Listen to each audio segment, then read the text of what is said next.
Under a brutal winter storm, the man spotted a tiny figure collapsed outside his gate. He rushed over, scooped the shivering child into his arms and froze when she whispered, "Mama hasn't come home." He called his private doctor on the spot, brought her inside, and gave her the warmth she desperately needed. From that moment on, he was pulled into a frantic search for her missing mother, and behind the doors of that dark, silent factory, something was waiting neither of them saw coming. Before we continue, tell us what time it is and where you're watching from, subscribe and hype because tomorrow I've got something extra special for you.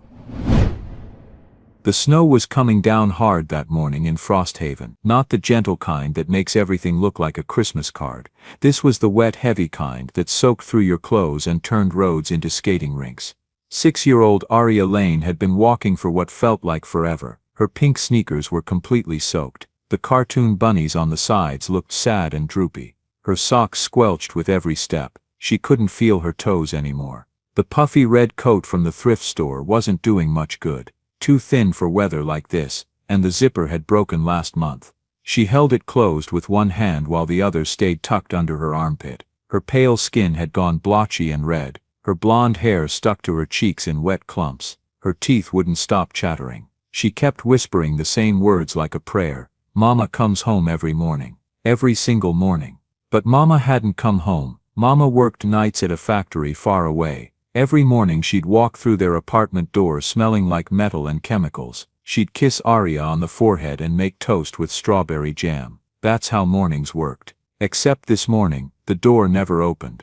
Aria had waited at their little kitchen table counting things to pass the time. The cracks in the ceiling, 14. The flowers on the curtain, 23. The cars driving by outside. When both hands on the clock pointed straight up at 12, Aria knew something was really wrong. So she'd put on her coat and sneakers and gone looking. She tried the bus stop first, but the bench was empty and covered in snow. Then the woods, where Mama sometimes cut through when running late. But the woods were scary alone. The trees were tall and their branches hung down low, heavy with snow. She fell twice. The second time, she scraped her hand on a rock and it hurt bad. Then she remembered something Mama had told her once, after a nightmare about monsters. "Baby, if you ever get really scared and you can't find me, you remember that big house on the hill. The one with all the pretty lights. The man who lives there is a good person. If something bad happens, you can go there and he'll help you." Aria hadn't understood then. But now she didn't know what else to do. She started walking toward the hill. It was so steep, her legs burned with every step. The wind pushed against her. She fell 3 more times and each time it got harder to stand back up. Finally, through all the white and gray, she saw them. Big black gates made of iron. Behind them sat the biggest house she'd ever seen up close, made of dark stone with so many glowing windows. Aria pressed her face between the cold metal bars. "Hello, is anybody there?" The wind was too loud, nobody could hear her. She tried to push the gate but it was locked tight. She wasn't strong enough. A small black camera mounted above the gate had a tiny red light blinking. Aria stared at it, hoping someone was watching. She counted to 30 like Mama taught her. Nobody came. Her legs just gave up. She sat in the snow with her back against the gate, tucking her hands under her arms. "I tried, Mama. I tried real hard to find you." Her eyes felt so heavy, everything hurt and she was so tired. She fell forward into the snow, and everything went quiet and dark. Marcus Hartman was halfway to his car when he saw something dark against the white snow near his gate. He squinted through the falling snow, something small, not moving. His briefcase hit the driveway with a thud. "Hey," he started running, his dress shoes slipping on ice. "Hey, somebody there." He yanked the gate open and dropped to his knees. A little girl with blonde hair, lying face down in the snow. Jesus Christ. His hands shook as he touched her shoulder. "Hey, can you hear me, sweetheart?" "Nothing." He shook a little harder. "Come on now, wake up for me." Her eyelids fluttered. "That's it, stay with me." Her eyes opened halfway. Blue eyes, unfocused and glassy. Her lips moved and words came out so quiet he had to lean close. "Mister, my mama didn't come home last night." Then her eyes rolled back and her body went limp. Marcus felt his heart slam against his ribs. He scooped her up fast, pulling her against his chest. She was way too light. Her wet coat soaked through his shirt. Her skin was ice cold. He turned and ran toward the house, nearly falling twice on the icy driveway. "Mrs. Chen," he yelled as he burst through the front door. His housekeeper appeared from the kitchen. "Call Dr. Morrison right now. Emergency, a child." "Sir, what happened?" "Just call her, and turn on the fireplace in the living room. Get blankets, hot water bottles. Move." He carried the girl to the couch and wrapped her in every blanket he could find. "Come on, little one," he muttered, hands still shaking. "Don't do this. Come on." Her small backpack had fallen on the floor. Marcus unzipped it with fumbling fingers, looking for ID, parents' names, anything. Inside, gloves with holes in the fingers, an empty juice box, a crushed granola bar, and a piece of paper folded small. He unfolded it carefully. A crayon drawing, a woman with blonde hair holding hands with a little girl, a yellow sun, trees, a small brown house with a red door. At the bottom in shaky handwriting, "Me and Mama." Marcus stared at the drawing, his throat tight. Who was this child? Where was her mother? And why had she been walking alone in a blizzard? The girl's eyes opened slowly, blinking against the fireplace light. She looked around confused, at the high ceiling, the bookshelves, the crackling fire. Then her eyes landed on Marcus. She flinched and pulled the blankets to her chin. Marcus held very still, kept his voice gentle.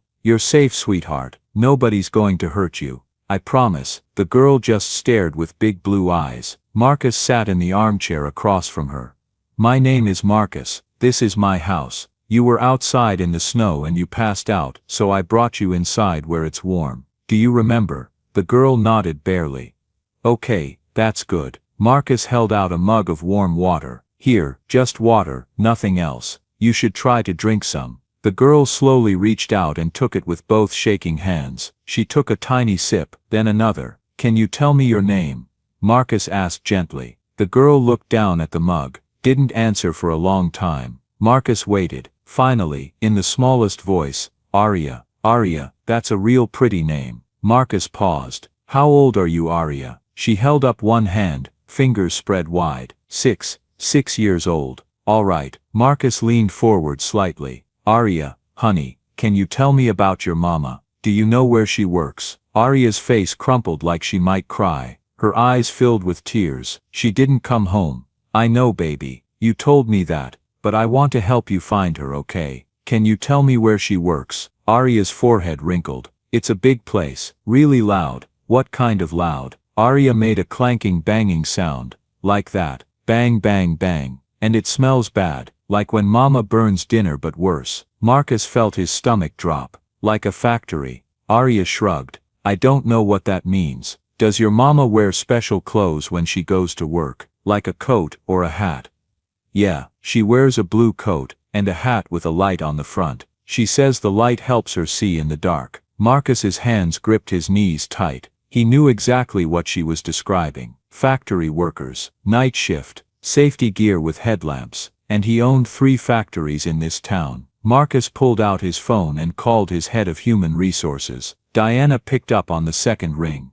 "Marcus, it's barely 7 in the morning. I need you to pull up employee records for all 3 factories. I'm looking for a woman, white, blonde hair, has a 6-year-old daughter. First name might be." He looked at Aria. "What's your mama's name, sweetheart?" "Her real name." Aria thought hard. "Miss Mira. People call her Miss Mira." Marcus relayed this. "First name Mira. Look for anyone who matches." He heard typing. "Then I've got a Mira Lane, North Steel Facility, night shift assembly line. Been with us for 4 years. 4 years. Marcus closed his eyes briefly. "Pull her time card from last night." More typing. Then a long pause. "Marcus, she clocked in at 10 p.m. But there's no clock out logged." "What does that mean?" "It means according to our system, she's still on site. But there's no incident report." Marcus felt anger simmer in his chest. Who was managing that shift?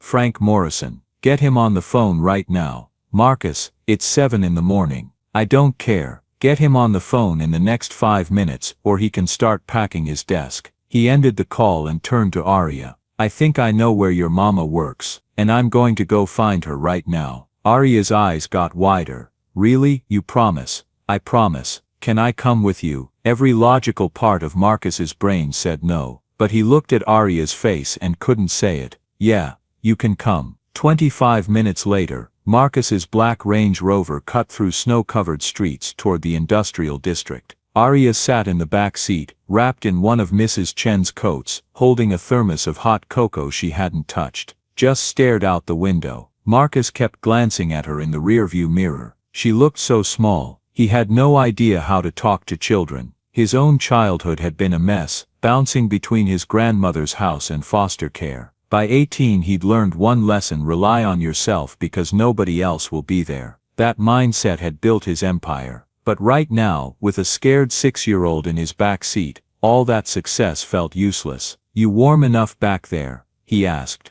Arya nodded without looking at him. "Your mama, how long has she worked at the factory?" "A really long time, since before I can remember good, and it's just you and her, the two of you." Arya nodded. "Daddy died when I was 3. I don't remember him much, just from pictures." Marcus felt his chest tighten. "I'm sorry about your dad, sweetheart." "It's okay. Mama says he's in heaven watching over us, making sure we're safe." Marcus didn't know what to say, so he said nothing, just focused on the road. The industrial district appeared, ugly gray buildings with smokestacks and chain-link fences topped with barbed wire. North Steel sat at the far end, a squat building with corrugated metal siding and small grimy windows. Yellow lights glowed inside. The parking lot was half full of beat-up vehicles covered in snow. Marcus pulled in and parked, cut the engine, sat there for a second. "What am I doing? I should have called the police." But then he looked in the rearview mirror and saw Arya clutching that thermos, eyes wide and scared. "When we go inside, you stay right next to me. Don't wander off." "Okay. Okay," Arya whispered. The inside of the factory was like hell. Heat slammed into them first, thick and oppressive. Then the noise, machinery clanking and grinding and screeching. The smell of hot metal and oil and sweat. Workers in blue coveralls moved along assembly lines like zombies. Their faces looked gray and exhausted. Nobody looked up. A man in a yellow safety vest spotted them and hurried over, nearly tripping. Middle-aged with a beer gut and thinning gray hair. His face went pale when he recognized Marcus. "Mr. Hartman, sir, we weren't expecting you. Where's Frank Morrison?" Marcus cut him off, voice cold. "He's in the office, but get him, right now." "Yes, sir. Absolutely, sir." The man practically ran away. Marcus kept walking deeper into the factory, past assembly lines where workers glanced up with wary eyes, past machinery that looked poorly maintained. Arya stayed pressed close to his side, her hand gripping his coat tight. He could feel her trembling.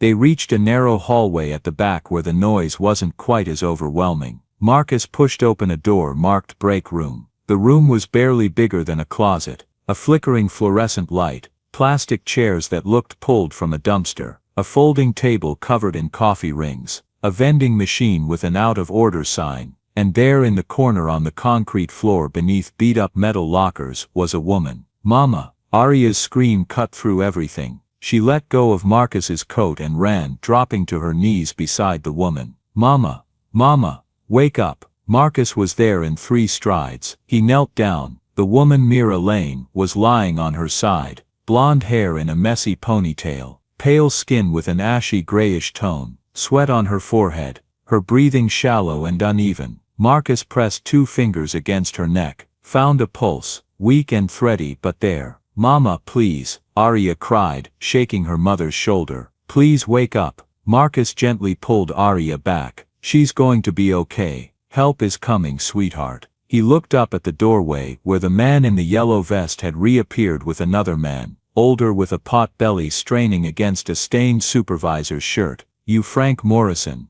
Marcus's voice could have cut glass. "Yes sir, call an ambulance, right now." Morrison fumbled for his phone. "Sir, if I could just explain." "Actually forget it, we're not waiting. I'm taking her myself." He slid his arms under Mira's body and lifted her carefully. She was way too light. Dangerously light. Her head lolled against his shoulder. "Everyone move," Marcus said as he walked toward the door. Workers parted like the Red Sea. Everyone stared as Marcus carried Mira through the factory, Arya running alongside. Outside, the snow was coming down harder. Marcus's driver had the Range Rover running with the back door open. Marcus laid Mira across the back seat. Arya scrambled in beside her mother, taking her hand. St. Aurora Hospital, Marcus told his driver. Get us there fast but keep it safe. The SUV pulled out, tires crunching through snow. Marcus turned to look at the back seat. Mira lay motionless, breathing too shallow. Arya had both hands wrapped around her mother's limp one, tears streaming down her face. Is my mama going to die? Arya asked in the smallest voice Marcus had ever heard. His throat felt tight. He'd made a lot of promises in his life. Business promises about money and deals and profit margins. Things he could control. This, he had zero control, but he looked at Arya's tear-streaked face and said no. Your mama is strong. She's going to be okay. You promise? Arya whispered. Marcus paused for just a heartbeat. Then I promise. He had no right to make that promise. No way to guarantee it, but he made it anyway. St. Aurora Hospital smelled like antiseptic and fear. The automatic doors whooshed open and Marcus strode through carrying Mira, Arya running to keep up. I need help here. This woman collapsed. She's been unconscious for close to an hour. Nurses appeared immediately. A gurney materialized. They transferred Mira with quick, gentle movements. A nurse with kind eyes and silver hair looked at Marcus. What happened? Found her on the floor at a factory. Night shift worker. I think it's exhaustion, dehydration. Maybe more. I don't know. The nurse nodded and started wheeling Mira toward double doors marked authorized personnel only. Mama, Arya tried to follow. Marcus caught her gently by the shoulder. We have to wait here, sweetheart. Let the doctors help your mama first, but she needs me. Arya tried to pull away. The doctors are going to take real good care of her. Then you can see her. I promise. Arya's face crumpled and she started crying. Big heaving sobs that shook her whole body. She pressed her face against Marcus's coat and fell apart. Marcus knelt there in the middle of the emergency room with this crying child pressed against him, and he had absolutely no clue what to do. Slowly, awkwardly, he put one hand on top of her head, patted her blonde hair. It's going to be okay, he said quietly. Another promise he had no business making. The waiting room had fluorescent lights that were way too bright. Marcus and Arya sat in orange plastic chairs in the corner. Across from them, an elderly man dozed with his cane. A young mother tried to calm a fussy baby. A teenage boy held a blood-stained towel to his arm. Marcus's phone buzzed. He pulled it out. 23 missed calls, 41 emails, all marked urgent. He turned the phone completely off and shoved it back in his pocket. Arya sat next to him, with her legs dangling off the chair too short to reach the floor. She'd stopped crying, but her eyes were red and swollen. She hadn't said a word in over an hour. You want some water? Marcus asked. Arya shook her head. Something to eat. Another head shake. Marcus didn't push, just sat there with her. An hour crawled by, then another. Arya leaned against Marcus's arm at some point. Her eyes closed but she didn't quite sleep, just rested. Marcus didn't move, barely even breathed, afraid any movement would disturb her. Finally a doctor appeared. A black woman in her 40s with exhausted eyes and a white coat. Her name tag read Dr. Okafor. Mr. Hartman. Marcus stood carefully so Arya wouldn't fall. She jerked awake, blinking. That's me. Dr. Okafor glanced at Arya, then back at Marcus. Her expression was serious. Perhaps we should speak privately. No, Marcus said firmly. She's her daughter. She has a right to know what's going on. Dr. Okafor looked surprised but nodded slowly. She knelt down at Arya's eye level. Your mama is going to be okay, sweetheart. Arya's eyes filled with fresh tears. Really? For real? For real? But she's very sick and she needs to rest for a while. Can I see her? Dr. Okafor smiled. Yes, in just a few minutes. She's been asking for you. After Dr. Okafor stood up, she gestured for Marcus to step aside. He moved just far enough that Arya couldn't hear. How bad is it? Marcus asked quietly. Dr. Okafor's smile disappeared. Severe dehydration, dangerously low blood sugar, sleep deprivation. Her body was in the early stages of shutting down. If you'd found her even an hour later, she didn't finish. Jesus. Marcus ran a hand over his face. How long has she been like this? Hard to say, but based on her condition and what she's told us, it's been building for weeks, possibly months. She's been running on fumes for a very long time. Why didn't she see a doctor earlier? Dr. Okafor gave him a long look. Mr. Hartman, people like Miss Lane don't have the luxury of sick days. She's a single mother working night shifts at a factory. She probably thought she just had to push through it. Marcus felt something cold and heavy settle in his stomach. So this is on me. I didn't say that. You didn't have to. Marcus looked over at Arya. I own that factory. Those are my employees. And I had no idea any of this was happening. Dr. Okafor's expression softened slightly. Well, you know now. The question is what you're going to do about it.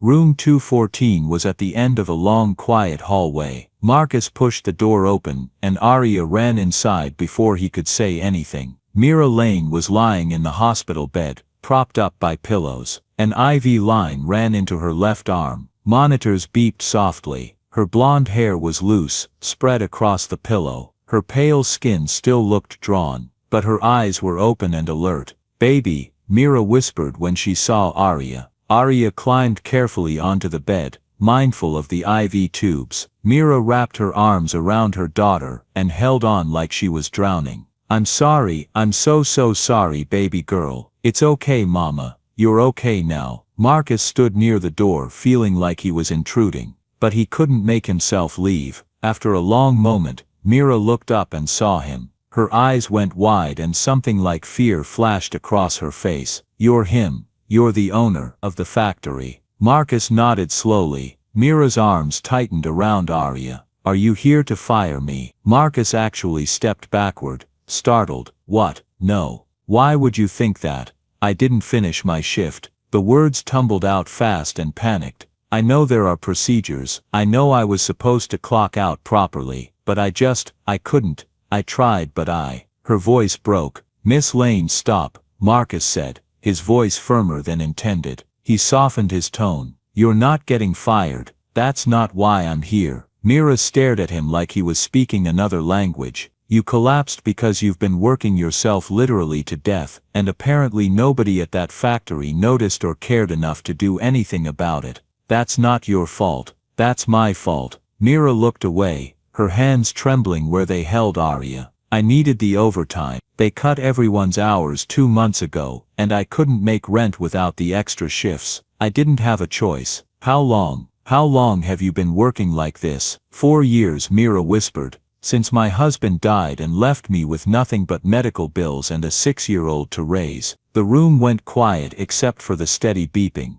4 years. This woman had been pushing herself past her breaking point for 4 years, working double shifts and skipping meals and sacrificing her health, all to keep a roof over her daughter's head. And nobody had noticed or cared. When you're discharged from here, Marcus said, and he looked nervous, I'd like to offer you something different. A position at the corporate office, administrative work, part-time, so you can actually spend time with Arya, flexible schedule, better pay and real benefits. Mira's eyes went wide. What? No, I can't. I don't have any office experience. I barely graduated high school. You showed up every single day for 4 years to a job that was literally killing you, Marcus said, meeting her eyes. That tells me more about your work ethic than any college degree ever could. But just think about it. You don't have to decide right now. Just think about it, okay? After he left, Mira lay in the dark, staring at the ceiling. She didn't understand this man. This CEO who had carried her out of a factory, who had brought her daughter safely to the hospital, who was now offering her a job she couldn't possibly be qualified for. But maybe she was starting to believe he actually meant what he said. 3 days later, a nurse came in with discharge paperwork. Marcus appeared at her door, holding a manila folder. He looked nervous. Hi, is this a bad time? No, come in, Mira said. Marcus stepped inside and glanced at Arya, who was drawing on the whiteboard. I brought the contract. For the office position, if you're interested. He held out the folder. Mira took it slowly. Mr. Hartman, I still don't understand why you want to help us like this. Marcus, just Marcus, and I want to help because you and Arya deserve better than what you've been getting. Mira opened the folder, but the words kept swimming. Can you just tell me what it says? The important parts? Yeah, of course. Marcus sat down. Part-time administrative assistant, 25 hours a week, $32 an hour. Mira's breath caught. She'd been making $13.50 at the factory. This was more than double. Marcus continued. Flexible schedule that works around Arya's school hours, full health insurance, medical, dental, vision, paid sick days, 2 weeks paid vacation every year. Mira's hands started shaking. This couldn't be real. There's one more thing, Marcus said, looking even more nervous. We've set up a space at the office for Arya, for after school, if you need somewhere safe for her to go. Just a small corner with books and art supplies. She'd be safe and you'd be close by. Mira looked up sharply, tears filling her eyes. You did what? Was that okay? I should have asked first. Why? Mira interrupted, her voice cracking. Why would you do all this for people you don't even know? Marcus was quiet for a long moment. Because Arya showed up at my gate and asked me to find you. And when I did find you, lying on that floor, I realized I'd been running a company for years without ever really seeing the people who make it work. You deserve to be seen, Mira. You and Arya both. He paused, then added quietly, and maybe I needed to see you too, to remember what actually matters. Mira looked at Arya, who was watching them with wide hopeful eyes, then back at Marcus. Okay, I'll take the job. Marcus's whole body seemed to relax. You will? Yes, but I can't promise I'll be good at it. Just try, Marcus said, and a real smile crossed his face. That's enough. Monday morning came too fast. Mira stood outside Hartman Holdings, gripping her worn purse strap so tight her knuckles had gone white. The building towered above her, all glass and steel, reaching into the gray sky. She felt 2 inches tall. Mama, it's so big, Arya whispered beside her. Yeah, baby, it really is. She wanted to turn around,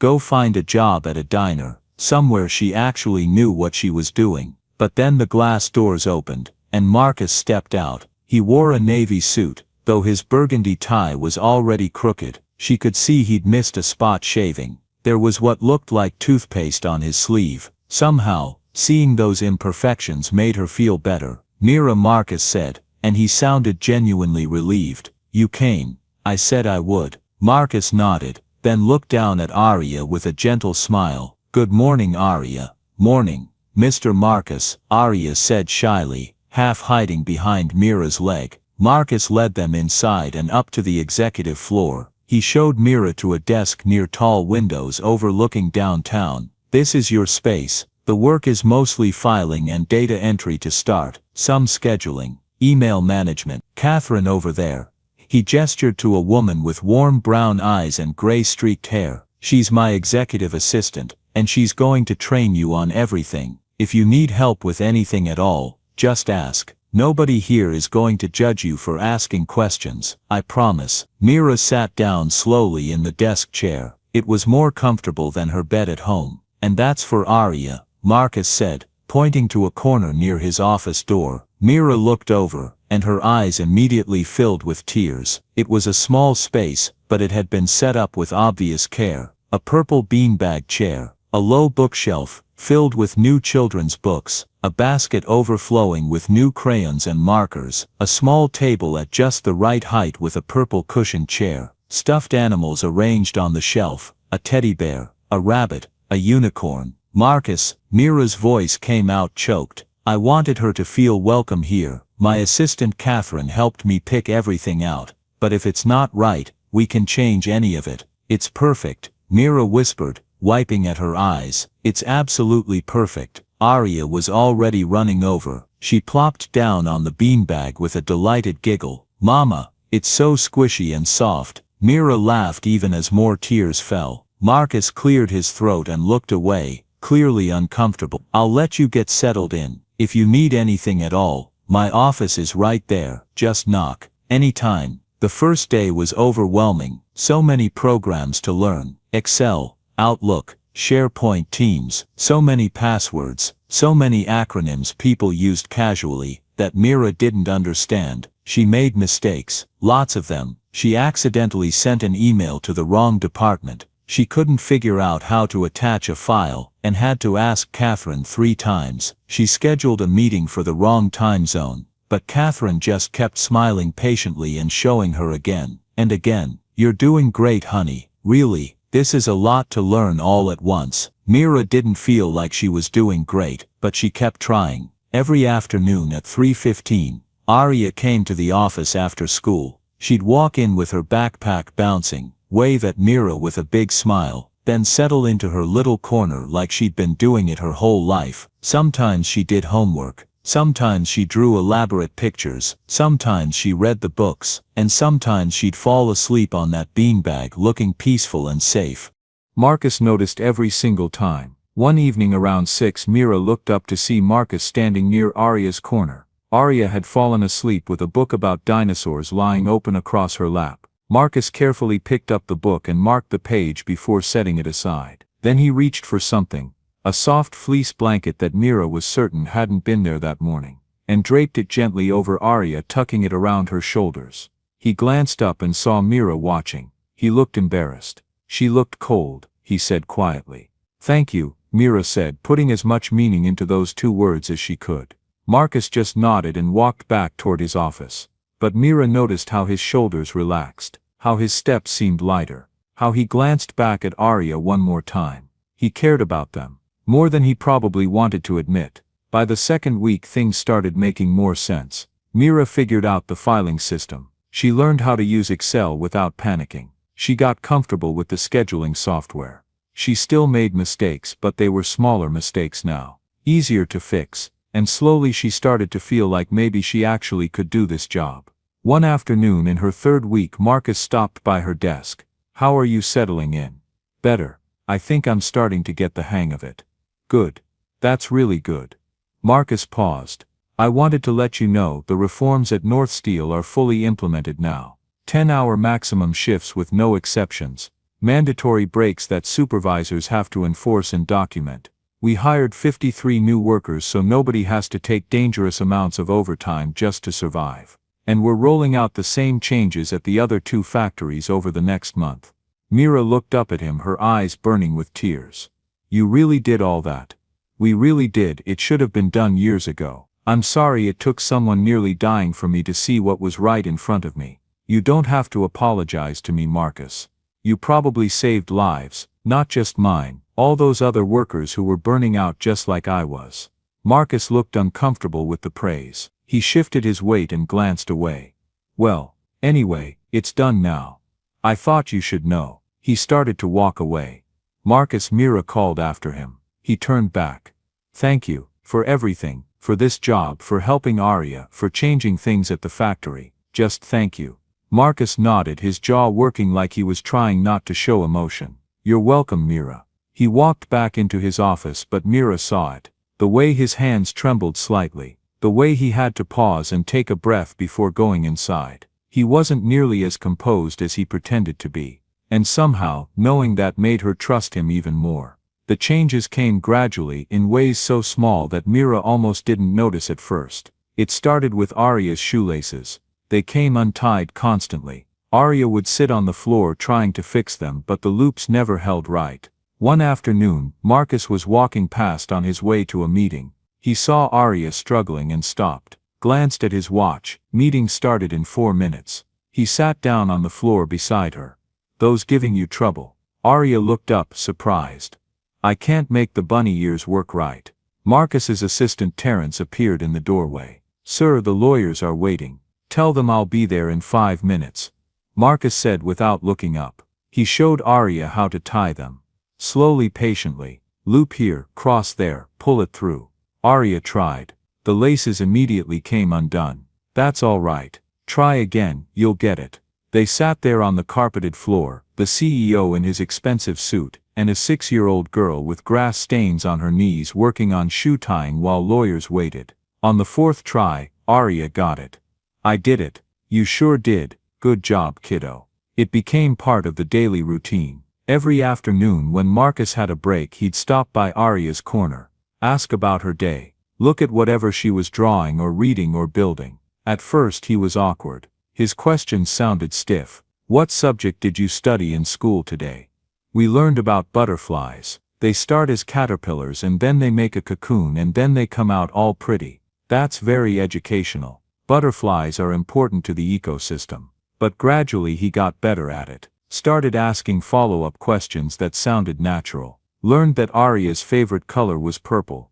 That she loved mac and cheese, that she wanted to be a veterinarian when she grew up. And Arya decided that Marcus was her favorite person in the entire building. She started bringing him drawings. Elaborate pictures done in crayon and marker, stick figures and houses and flowers and cats and rainbows. "This is for you, Mr. Marcus," she'd say, holding out the paper like it was precious. Marcus would take it seriously, studying it carefully. "This is really good work, Arya.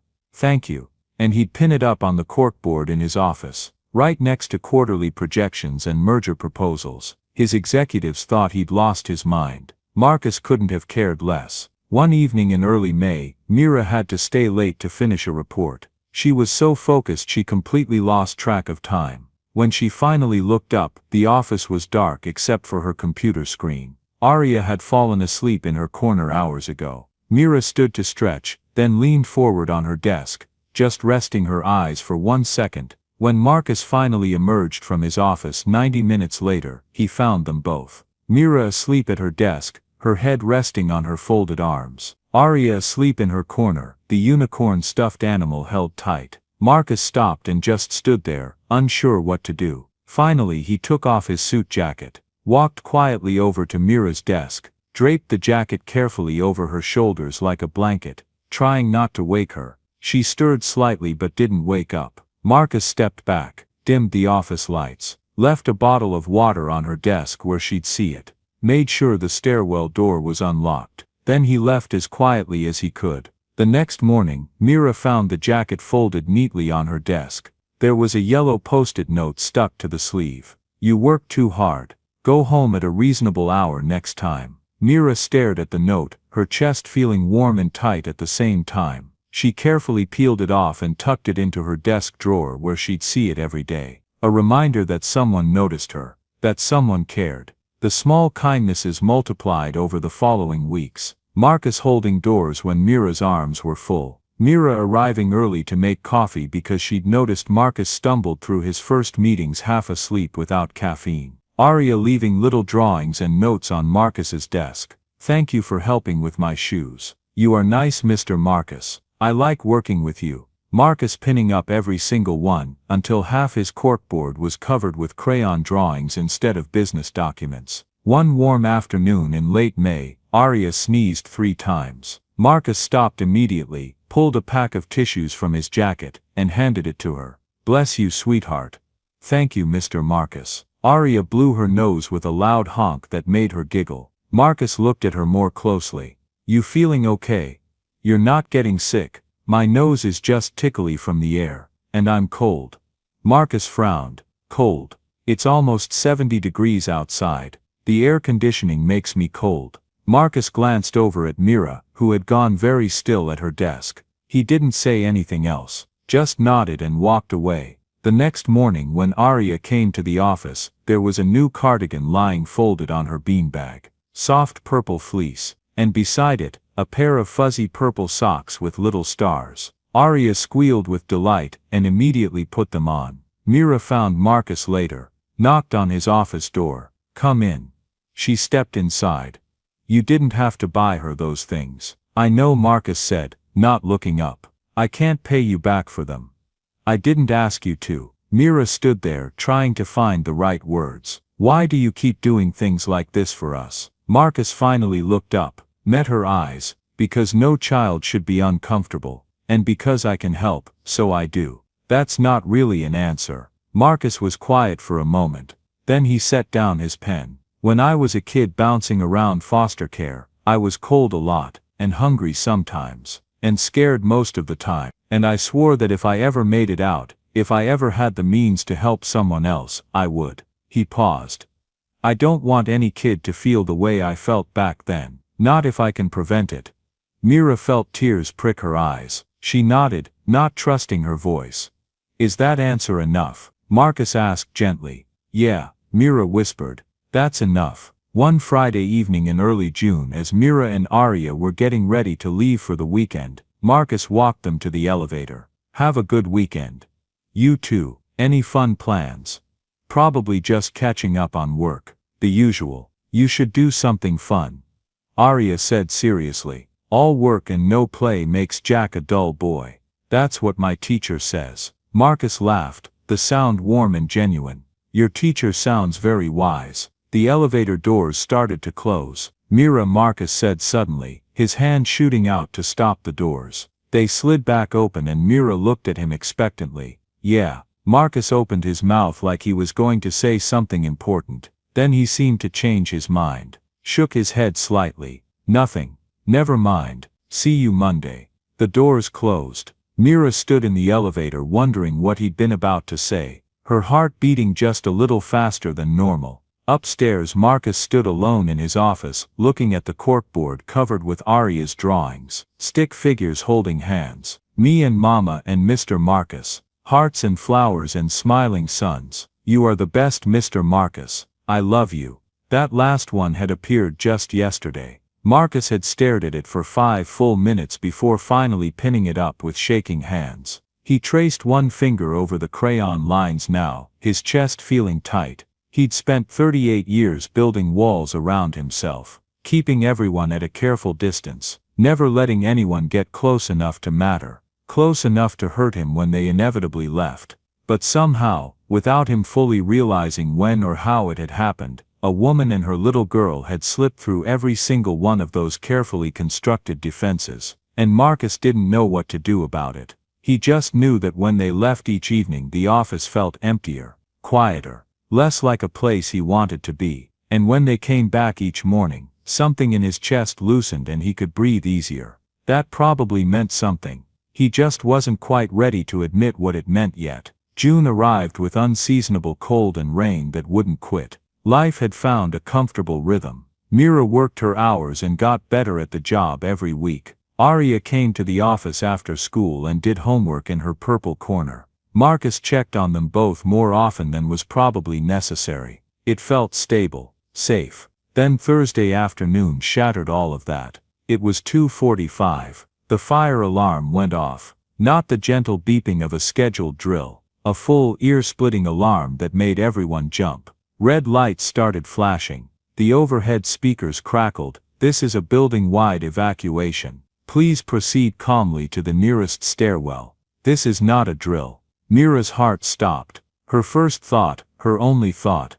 Arya. She abandoned the computer and ran toward the break room. Empty. The puzzle was still spread across the table. Catherine's coffee mug sat steaming. But no Arya. No Catherine. Panic hit Mira like a physical blow. Arya. She spun around wildly. Catherine was coming down the hallway with other employees all moving toward the stairwell. Mira grabbed Catherine's arm hard. Where's Arya? Catherine's face went completely white. She was right with me. We were walking together and there were so many people and I just assumed she was right behind me. Her voice got higher. Oh my God, Mira. I thought she was following. Where is she? Mira's voice came out as a scream. Where's my daughter? I don't know, I'm so sorry. Mira didn't wait. She started running back through the office, throwing open every door. Conference rooms, supply closets, the copy room, bathrooms. Arya. Arya, baby, where are you? Mama's here. The building was emptying fast. The alarm kept shrieking. She fought against the last stream of people heading for the exits. Has anyone seen a little girl, 6 years old, blonde hair, pink shirt with butterflies? Please, blank faces, apologetic head shakes. Mira burst through the main doors onto the street. Employees were gathering on the sidewalk, standing in clusters, hundreds of people. Mira's eyes frantically scanned the crowd, jumping from face to face to face. She couldn't see Arya anywhere. Arya. She screamed so loud it tore her throat. Arya. Catherine appeared beside her, tears streaming. Mira, I'm so sorry. I don't care about sorry. Mira grabbed Catherine's shoulders and shook her.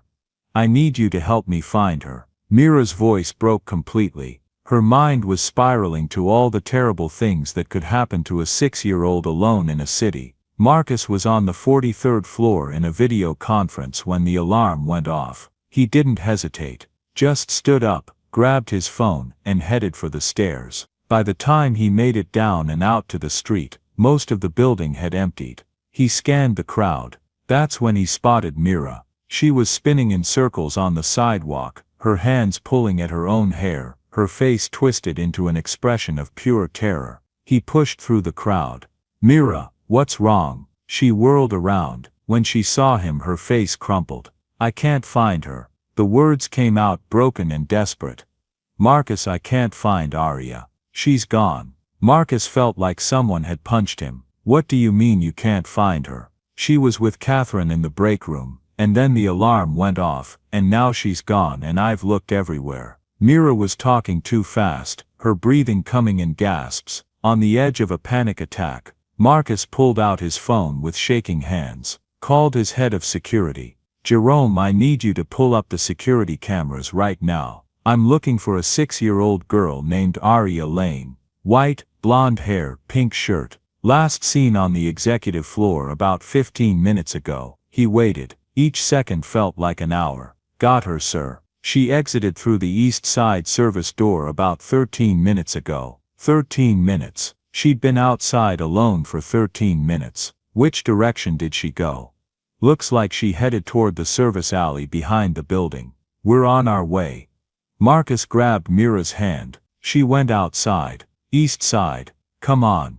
They ran. The service alley was narrow and wet from the rain. It smelled like garbage and motor oil. "Arya." Marcus's voice boomed off the brick walls. "Arya, can you hear me?" Nothing but the sound of rain and distant traffic. "Baby, please." Mira's voice was raw. "Mama's here. Please answer me." They moved deeper into the alley. Marcus's eyes scanned every shadow, every corner. Then he saw it. A flash of pink behind one of the larger dumpsters. "There," Marcus said, already moving. Arya was huddled in the small space between the dumpster and the brick wall. She was soaking wet, her blonde hair plastered to her head. Her arms were wrapped tight around her knees. Her whole body shook. Tears and rain mixed on her face. "Arya," Marcus said, dropping to his knees. The wet pavement soaked through his suit pants, but he didn't care. "Hey sweetheart. We found you." Arya looked up at him and a sob tore out of her throat. "I couldn't find Mama. I thought she was still inside the building. I thought she was trapped." Marcus's hands hovered in the air, wanting to comfort her but not knowing how. "Your mama's right here. She's safe. You're both safe."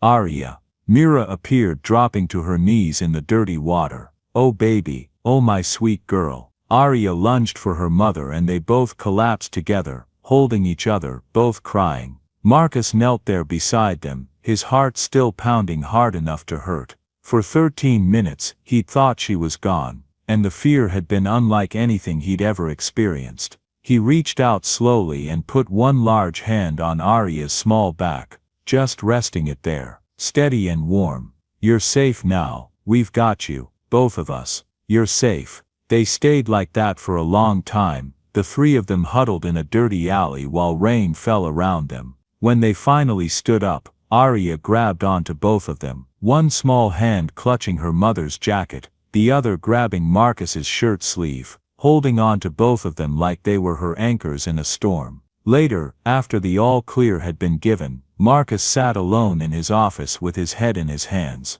His whole body still wouldn't stop shaking. There was a soft knock on his door. "Come in." Mira stepped inside. Arya was beside her, holding her mother's hand. They were both still damp from the rain. "Can we come in?" Marcus nodded, still not trusting his voice. Arya walked over slowly, her eyes were still red and puffy. She stopped right in front of Marcus's chair. "Mr. Marcus." "Yeah, sweetheart. I'm sorry I ran away. I got really scared and I did something dumb and I'm sorry." "You didn't do anything dumb," Marcus said firmly. He slid out of his chair and knelt down at her eye level. "You got scared and you went looking for your mama. That's not dumb, that's love. But I made you scared too." "Yeah," Marcus admitted, his voice getting thick. "You did, because I care about you, Arya. More than I think I even realized until today." Arya's lip trembled, then she stepped forward and threw her small arms around his neck. Marcus froze for just one heartbeat, caught completely off guard, then slowly wrapped his arms around her and held her close. Over Arya's shoulder, he looked up and met Mira's eyes. She was crying again, but she was smiling too. And Marcus understood in that moment that he'd been lying to himself for months. This wasn't just about being a good boss or helping out employees. This was about family. The Hartman house looked warm and inviting as they pulled up. Large colonial-style home, brick and stone, with tall windows and mature trees. Landscape lighting illuminated the gardens. "Whoa," Arya breathed. "Mr. Marcus, you live in a mansion." "It's just a house," Marcus said. "Too much house for one person, honestly." Inside was exactly what you'd expect from a successful bachelor. Expensive furniture that looked designer chosen, everything in shades of gray and cream and dark wood. Beautiful but cold, not a single personal photograph. No clutter, no signs that anyone actually lived there. Arya walked slowly through the living room. "It's so big and fancy." "Yeah," Marcus agreed, seeing his house through her eyes and feeling embarrassed. "I guess it is." Mira stood near the doorway looking uncomfortable. Her clothes were still damp. She kept her purse clutched like a shield. Marcus saw her discomfort. "Hey, you're welcome here. Both of you, make yourselves comfortable. I'll figure out some dinner." "Marcus, you don't have to." "I want to. Please. Just let me do this." Marcus stood in his professionally equipped kitchen, staring at appliances he barely knew how to use. He'd lived in this house for 3 years and probably cooked actual food, maybe 6 times total. But tonight he wanted to cook something himself, something real. He opened the fridge, found chicken breasts, vegetables, rice. Okay, he could work with this. He pulled out a large pan and put it on the stove, stared at all the knobs.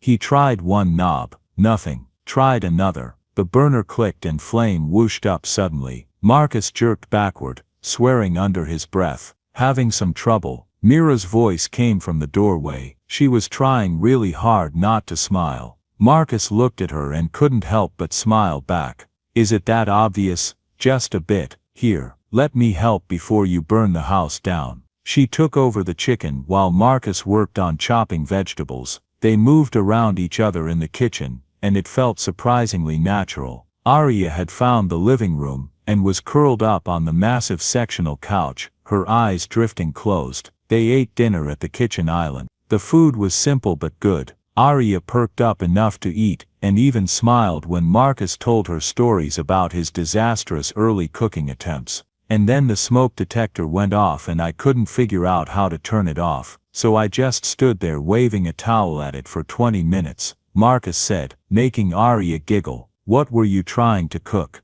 "Toast," Marcus admitted, which made both Arya and Mira laugh. After dinner, they moved to the living room and put on a movie. Marcus sat on one end, Mira on the other, Arya right in the middle. Halfway through, Arya's head tilted onto Mira's shoulder. Within minutes, she was deeply asleep. Mira stroked her daughter's blonde hair gently. Her eyes were on the screen, but Marcus could tell she wasn't really watching. "Thank you," she said quietly. "For today, for being there when Arya was scared, for this, all of it. You don't have to keep thanking me." "Yes I do." Mira looked over at him. "You didn't have to care about us. You're my boss, you could have just kept that professional distance, but you didn't." Marcus was quiet for a moment. "I tried to keep that distance. That first day when Arya showed up at my gate, I kept telling myself to call the authorities and hand it off. Stay out of it." He paused. "But I couldn't do it." "Why not?" "Because I spent my whole childhood wishing someone would care enough to actually help instead of just passing me along," Marcus said, his voice low and rough. "And when I saw Arya lying there in the snow, I knew I couldn't be one more person who didn't care." Mira's eyes filled with tears. "You're a good man, Marcus Hartman." "I'm trying to be. Don't always succeed, but I'm trying." They sat in silence, the movie playing forgotten. "Marcus," Mira said eventually, "what are we doing here? Really, what do you mean, this? You and me and Arya, we're not just boss and employee anymore. We haven't been for a while now." She paused. "But I don't know what we are instead." Marcus looked at her, really looked at her, at her blonde hair drying in waves, at the freckles across her nose, at the way she held her daughter so carefully. I don't know either, he admitted. I just know that when you two leave at the end of the day, my whole house feels emptier, and when you come back in the morning, I can breathe easier. He paused. Does that make sense? Yeah, Mira whispered, that makes sense. They looked at each other across the couch, across Arya sleeping between them. I'm scared, Mira said softly. I'm scared of letting myself want this, want you, because people like me don't get to keep good things. Hey, Marcus said firmly, don't talk about yourself like that. It's true though, I'm a single mom who barely graduated high school. You're a CEO worth millions. Eventually you're going to wake up and realize we're from completely different worlds. Mira, stop, Marcus interrupted. I don't care about any of that. You think I care that you didn't go to college? You think that matters to me at all? It should. Well, it doesn't. Marcus's voice was fierce. You know what matters to me, that you worked yourself half to death for 4 years to keep your daughter safe, that you're one of the strongest people I've ever met, that you make me laugh, that you make me want to be better. He paused. That's what matters. Mira was crying now. Marcus, I know this is complicated. I know I'm your boss and that makes things weird. I know we're from different backgrounds. I know there are a lot of reasons why this probably shouldn't work. He took a breath. But I can't stop caring about you, about both of you, and I don't want to anymore. Mira opened her mouth but no words came out.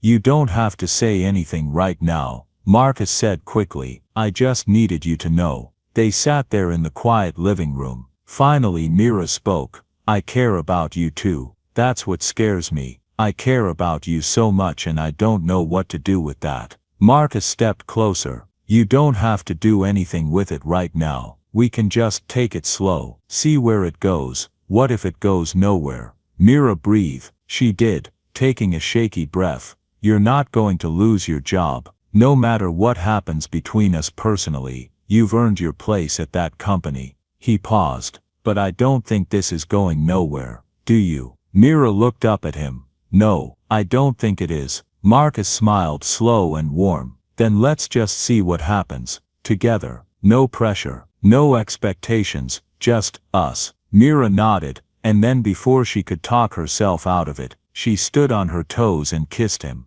It was soft and tentative, and asking a question without words. Marcus kissed her back, one hand cupping her face, the other settling gently on her waist. When they pulled apart, they were both breathing hard. I've wanted to do that for a while, Mira admitted, her cheeks flushing. Me too, Marcus said, his voice rough. Probably longer than I want to admit.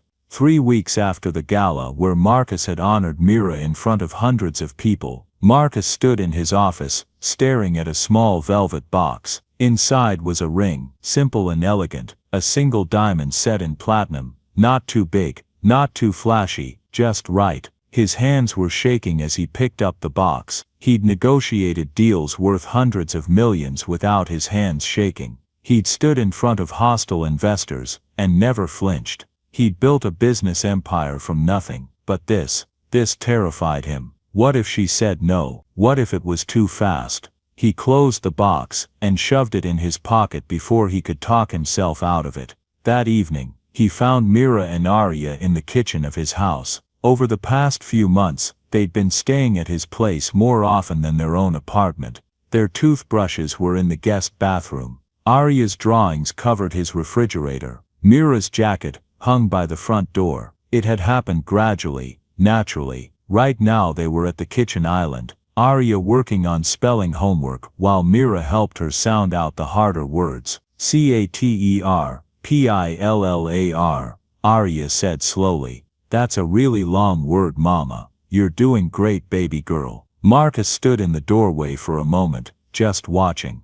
This had become his favorite part of every day, coming home to find them here, safe and happy, filling his empty house with life and warmth. Hey, he said softly. They both looked up. Arya's face lit up. Mr. Marcus, can you help? I don't understand how to spell beautiful. Marcus smiled. Maybe in a bit. Right now I need to borrow your mama for a few minutes. Is that okay? Arya shrugged, already focused back on homework. Okay, but then you're helping with spelling. Deal. Marcus held out his hand to Mira. Come with me. Both of you, actually. He drove them back to Hartman Holdings even though it was after 8 at night and the building was completely empty. Marcus, what's going on? Mira asked as they pulled into the deserted parking garage. Just trust me. He led them inside and up to the executive floor.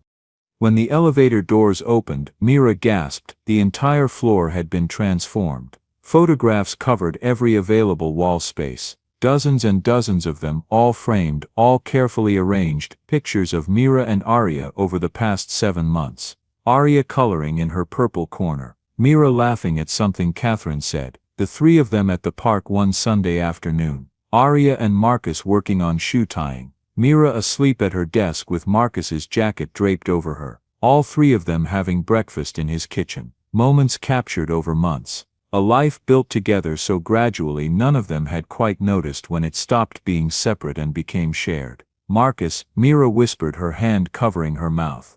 How did you?